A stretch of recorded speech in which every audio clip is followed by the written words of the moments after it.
Jalan butuh semen, Twin Tower butuh semen, rumah butuh semen, sekolah butuh semen. jembatan butuh semen. Semua butuh semen. Apa sih itu semen? Kalian pasti kepo kan?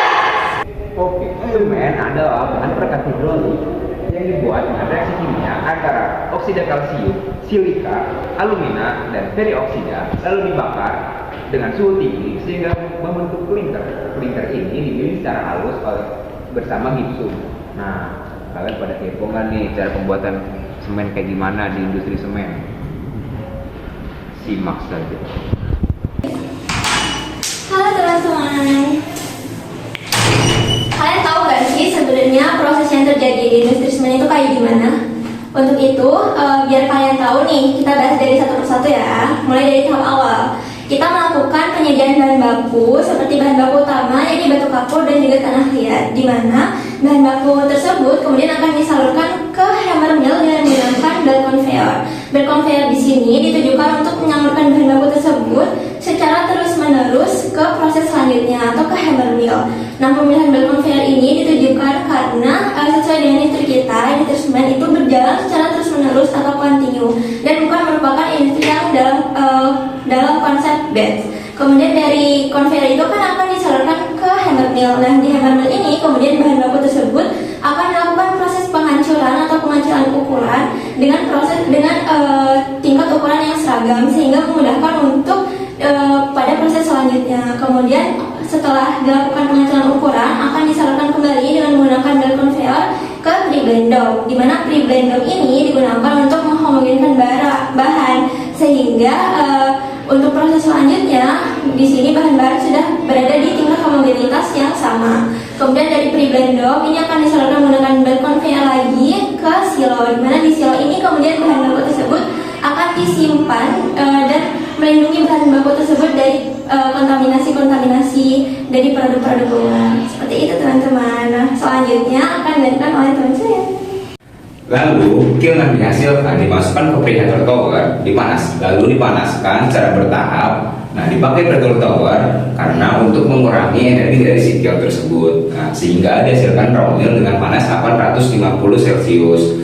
Lalu raw meal yang dihasilkan ini dimasukkan ke rotary kiln, lalu di rotary kiln dipanaskan dengan tabung berputar, lalu terjadi reaksi pembentukan semen. Nah, dipakai rotary kiln ini supaya terjadi reaksi pembentukan semen tadi. Nah, sehingga dihasilkan klinker dengan panas 1450 Celcius dengan ukuran 2 sampai 3 mm. Nah, lalu klinker yang dihasilkan ini kan panas, lalu dimasukkan ke cooler. Di cooler ini didinginkan secara cepat dengan gas dingin. Lalu dihasilkan klinker dengan suhu 100 sampai 200 Celcius gitu. Lanjut ke berikutnya. Nah, teman-teman, tadi kan sudah sempat dibahas ya oleh partner saya tentang bagaimana pendinginan klinker di cooler. Pendinginan tersebut itu tuh menghasilkan gas panas, di mana gas panas tersebut akhirnya tuh ditarik oleh cooler fan. Cooler fan ini memiliki tujuan untuk menjaga keseimbangan tekanan dan juga membantu dalam mengeluarkan gas panas ini ke atmosfer. Nah, selanjutnya dari cooler fan ini itu tuh ada cooler stack, di mana cooler stack ini berbentuk seperti cerobong yang berguna untuk membantu mengeluarkan gas panas tersebut ke atmosfer. Lalu selanjutnya gas panas tersebut itu tuh tidak semuanya dibuang, hanya beberapa, dan sisanya itu dialirkan ke roller mill, di mana roller mill ini untuk membantu mengeringkan bahan baku yang berguna untuk efisiensi dari produk itu. Kalian pasti bingung kan merah-merah ini itu apa? Merah-merah ini itu adalah aliran yang membawa gas panas yang memberisikan material halus dan debu-debu hasil dari vertical roller mill, di mana debu-debu gas panas ini itu bakal diserap dan dialirkan melalui raw mill ID fan. Terus habis dari raw mill ID fan dia itu bakal ke backhouse. Di backhouse sendiri itu dia itu bakal disaring, dan untuk gas bersihnya dia itu bakal dialirkan ke backhouse ID fan, lanjut ke kiln stack, di mana kiln stack ini seperti cerobong tempat pembuangan gas bersih. Nah, untuk kayak debu-debu material halus yang tersaring di backhouse, dia itu bakal lanjut ke return dust, di mana di return dust ini tergantung pabrik. Ada juga pabrik yang langsung ada yang pabrik bakal diolah lagi. Itu biasanya kalau misalnya mau dihaluskan itu ke vertikal roller mill lagi atau ke homo kiln feed silo. Tapi itu juga tergantung pabriknya lagi. Oke, Selanjutnya, setelah dari breathing tower yang dijelaskan oleh teman saya, nanti akan udara panas dari breathing tower setelah pemanasan dari bahan baku yaitu semennya tadi, dia itu akan masuk ke dalam cold mill. Di cold mill nanti dia akan digunakan untuk menghilangkan kelembapan yang ada di dalam batu bara, sehingga dalam proses penggilingan atau penghancuran menjadi butiran-butiran kecil batu bara, nanti dia tidak lembab. Jadi itu akan mempercepat penggilingannya, dan itu pun menjadi alasan kita memilih dari cold mill sendiri, karena dia itu bisa menjadikan butir-butiran kecil sekaligus efisiensi untuk penggunaan dari panasnya tadi. Dari cold mill nanti akan masuk ke backhouse. Di dalam backhouse nanti dia akan disaring ataupun difilter sehingga memisahkan antara gas yang keluar gas panas tadi dengan batu bara. Nanti batu bara itu akan masuk ke cold storage, sedangkan nanti udara panas dia akan masuk ke cold mill stack dan akan dikeluarkan ke udara bebas. Dan menggunakan backhouse sendiri karena kita memilih untuk sebagai pemfilter tadi, pemisah antara batu bara dengan udara yang keluar tadi itu.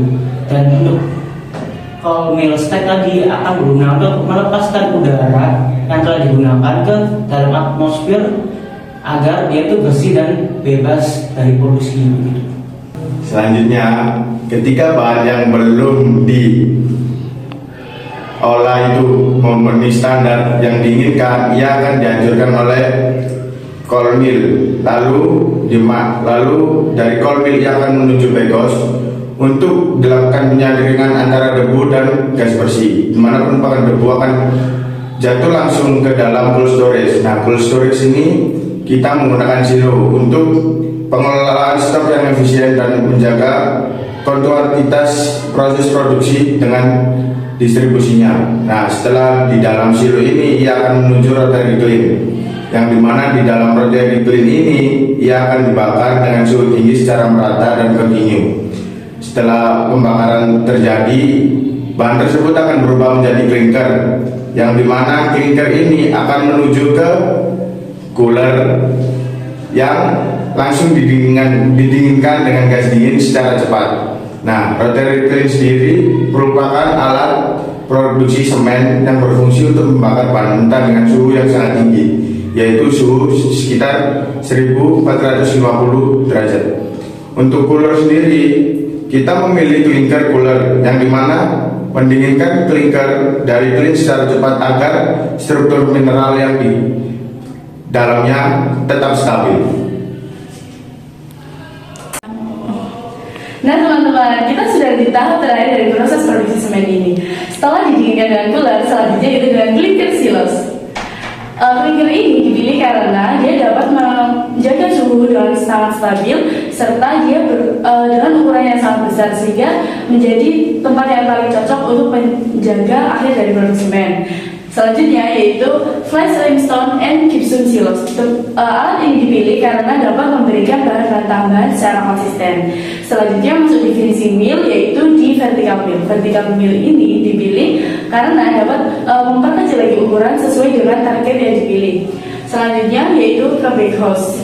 Backhouse ini dipilih karena dia dapat memberikan mengangkat debu-debu yang ada sehingga lebih sedikit emisi yang keluar, serta dia sangat menghemat energi. Selanjutnya terakhir yaitu di common silos and distribution. Alat ini dipilih karena dapat memberikan hasil langsung ke menyambung dengan pack-packnya, sehingga alat pendistribusiannya sangat mudah. Serta emisi yang terakhir yaitu masuk ke kiln stack, di mana udara akan diproses dan gas-gas sisa akan diproses masuk ke udara. Terima kasih. Nah teman-teman, tadi kan kita sudah mempelajari nih bagaimana proses kerja di industri semen. Selanjutnya kita akan membahas tentang prinsip kerja alat yang akan kita bagi menjadi 5. Yang pertama ada storage, yang kedua ada crusher, yang ketiga ada alat proses thermal, yang keempat ada alat pembuangan gas, dan yang kelima ada conveyor. Untuk pre-blend dome sendiri itu merupakan tempat homogenisasi di mana bahan yang sebelumnya telah dihancurkan akan memasuki tahap ini, di mana di blind dome material akan ditumpuk menggunakan metode chevron ataupun window supaya tercampur merata. Kemudian setelah itu akan diambil menggunakan reclaimer untuk dilakukan homogenisasi. Nah, setelah homogenisasi barulah material-material tersebut akan diproses ke proses selanjutnya. Selanjutnya untuk cylinder hopper sendiri itu dimulai ketika material dimasukkan melalui silo slab, kemudian disimpan di silo wall sebagai tempat penyimpanan utama. Kemudian material akan turun melalui hopper bottom untuk dikeluarkan melalui sistem misalnya feeder dan screw conveyor. Nah, pada proses ini ring girder dan juga kolom berfungsi untuk menopang dan menjaga kestabilan silo supaya penyimpanan tetap aman. Baik, alat selanjutnya adalah hammer mill. Hammer mill ini berfungsi untuk memperkecil ukuran dari batu kapur atau tanah liat sebelum masuk ke proses pendinginan. Prinsip kerjanya terdapat memukul seperti palu yang berputar secara cepat untuk memecahkan bahan sehingga lolos dari ayakan. Selanjutnya ada vertical roll mill. Vertical roll mill ini bekerja dengan prinsip tekanan dan gaya geser ketika bahan dimasukkan melalui screw feeder, dan di dalam vertical roll mill itu akan dihaluskan dengan roller. Lalu ada udara panas dari bawah vertical roll mill yang akan membawa bahan material halus yang hasil penghalusan itu keluar melalui separator. Selanjutnya ada ball mill. Ball mill di sini bekerja dengan prinsip tumbukan dan gesekan ketika bahan dimasukkan ke dalam silinder besar ini. Di dalam silinder itu terdapat bola-bola baja. Ketika bola-bola baja bertemu dengan material yang dimasukkan, mereka akan bertumbukan dan menyebabkan material yang besar itu akan pecah dan menjadi lebih kecil dan halus. Yaitu preheater tower. Preheater tower ini berfungsi untuk memanaskan bahan baku atau raw mill dengan memanfaatkan energi panas sisa dari kiln sebelum masuk ke proses pembakaran. Prinsip kerjanya yaitu pertukaran panas berlawanan arah sehingga bahan baku mencapai suhu yang lebih tinggi sehingga pembakaran akan lebih efisien dan menghemat energi bahan bakar. Berikut adalah prinsip kerja dari rotary kiln, di mana proses pembakaran dimulai ketika primary air blower mengembuskan udara bersamaan dengan bahan bakar berupa batu bara halus atau gas alam melalui dual fuel burner yang terletak di ujung bawah kiln. Di dalam kiln terjadi aliran berlawanan, di mana kipas induksi menarik gas panas yang bergerak ke atas, sementara material umpan bergerak turun, dan kiln yang berputar secara kontinu menyebabkan material tersebut berguling dan bergerak turun secara perlahan, sekaligus memastikan perpindahan panas yang merata sepanjang perjalanan. Setelah terjadi proses pembakaran, proses selanjutnya adalah pendinginan, yaitu menggunakan cooler klinker yang berfungsi untuk mendinginkan klinker panas yang keluar dari kiln, di mana klinker tersebut jatuh dan membentuk lapisan atau bed di atas moving grate yang ketebalannya dapat diatur. Serangkaian kipas yang terletak di bawah grate mendorong udara ambien melewati saluran ducting untuk kemudian menembus lapisan klinker dari bawah ke atas. Proses pemindahan panas secara paksa membuat udara menyerap panas dari klinker. Selama proses pendinginan, gerakan grate mengangkut dan secara terus-menerus menggulingkan klinker. Hal ini memastikan pendinginan yang merata dan mencegah terjadinya penumpukan atau build up. Aliran udara di setiap zona diatur oleh damper dan kontrol tekanan, sementara sealing air digunakan untuk mencegah kebocoran gas balik. Pada akhir proses, klinker keluar dari cooler dengan suhu di antara 100 hingga 200 derajat. Prinsip kerja yang dilakukan oleh rotary kiln adalah dimulai dengan proses pembakaran yang awal dilakukan oleh dual fuel burner yang terletak di ujung bawah kiln menggunakan campuran batu bara halus, gas alam, dan udara primer dari primary air blower. Di dalam kiln terjadi aliran berlawanan, di mana firing atau induction fan menarik gas panas bergerak ke atas berlawanan dengan arah material yang turun. Kiln yang berputar melalui mekanisme gear atau drive menyebabkan material yang bergerak turun secara perlahan sambil mengalami pemanasan yang merata. Tim kerja dari cooler dimulai ketika klinker panas yang keluar dari kiln jatuh membentuk lapisan di atas moving grate, di mana ketebalan lapisan ini dapat diatur. Serangkaian kipas yang terletak di bawah grate kemudian mengembuskan udara ambien ke berbagai zona melalui sistem ducting statik dan moving grate. Udara ini akan menembus ke atas melalui lapisan klinker, menyerap panasnya melalui proses pemindahan panas secara paksa. Nah teman-teman, selanjutnya kita akan ke prinsip alat kerja alat pembuangan gas.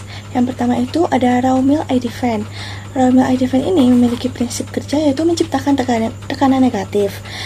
di dalam sistem raw millnya. Nah, lalu fan ini itu menarik campuran gas panas dan debu hasil dari penggilingan raw mill menuju dust collector, sehingga partikel halus yang didapat itu dipisahkan dari gas.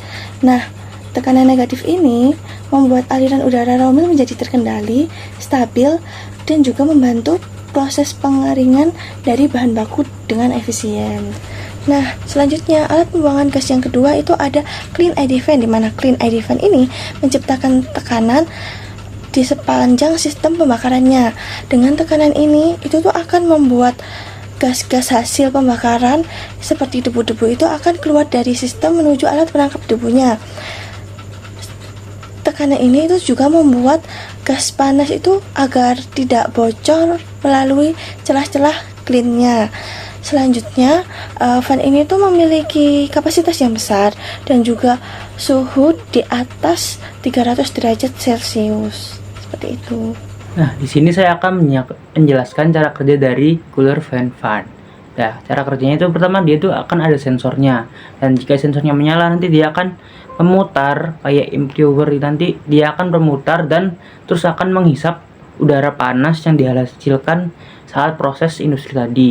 Dan setelah ditarik dari dihisap ataupun ditiup, nanti dia akan dikeluarkan ke atmosfer agar udara panasnya itu keluar dari lingkup pabriknya itu tadi. Sekian. Alat selanjutnya yaitu baghouse. Baghouse ini berfungsi untuk menyaring debu dari udara yang sisa dari kiln dan preheater. Prinsip kerjanya yaitu terdapat kantong filter kain yang akan menahan debu. Sementara itu, udara akan dilepaskan ke atmosfer.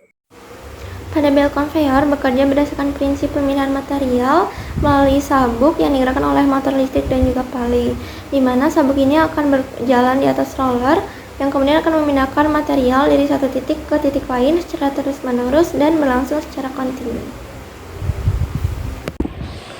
Prinsip kerja dari fan conveyor atau chain conveyor yaitu material ditampung di atas rangkaian plat top pan yang terhubung oleh rantai.